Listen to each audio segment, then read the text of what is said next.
नमस्कार। इस बार हमारे पॉडकास्ट का विषय आधारित है मानव इतिहास के सबसे बर्बर नरसंहारों में से एक जलियांवाला बाग हत्याकांड पर, जिसका वर्णन भारत के इतिहास में काले अक्षरों में किया जाता है। 20वीं शताब्दी के पूर्वार्ध में विदेशी सत्ता के खिलाफ होने वाले आंदोलनों ने अंग्रेजी हुकूमत को झकझोर कर रख दिया था।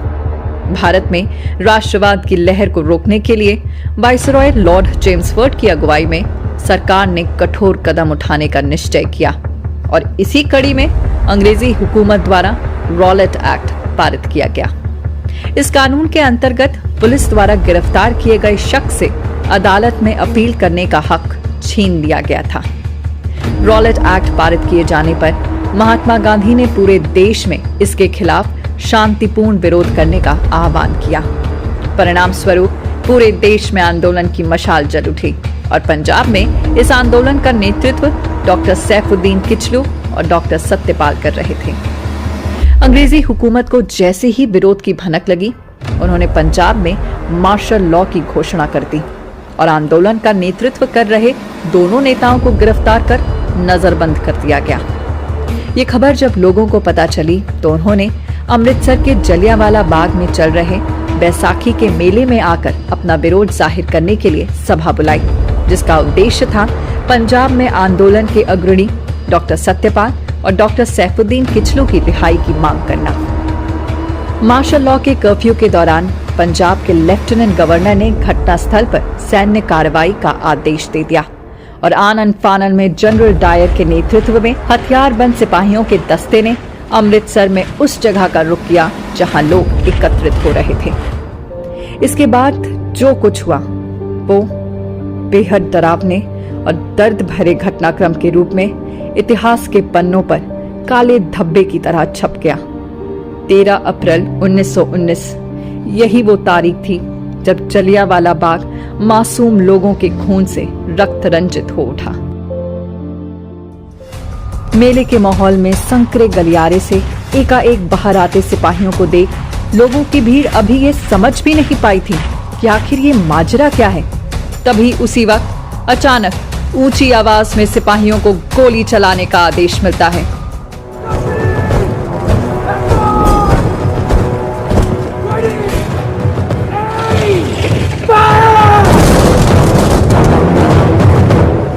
और पलक झपकते ही मिट्टी रक्त रंजित हो उठती है।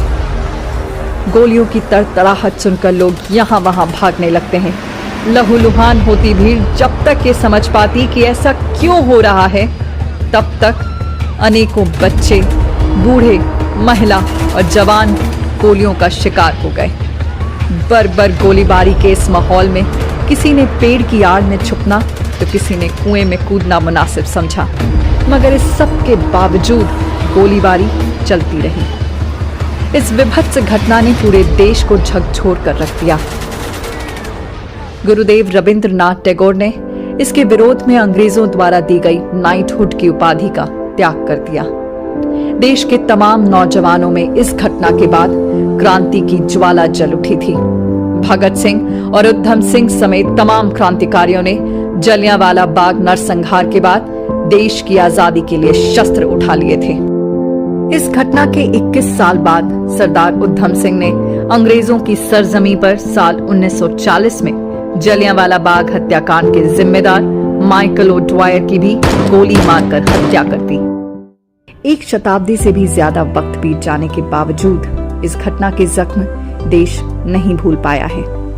जिस अंग्रेजी हुकूमत ने इस कत्लेआम का आदेश दिया, उस दौर की दास्तां पढ़ते सुनते हुए आज भी गोलियों की आवाज और लोगों की चीख खुद ब खुद कानों में गूंजने लगती है। 13 अप्रैल 1919 के ये भयानक 10 मिनट हमारी आजादी की लड़ाई की वो सत्य गाथा और चिर गाथा बन गए, जिसके परिणाम स्वरूप आज हम आजादी का अमृत महोत्सव मना पा रहे हैं। इस भावना को ध्यान में रखते हुए 28 अगस्त 2021 के दिन प्रधानमंत्री नरेंद्र मोदी ने जलियांवाला बाग स्मारक के नवीकृत परिसर को राष्ट्र के प्रति समर्पित किया।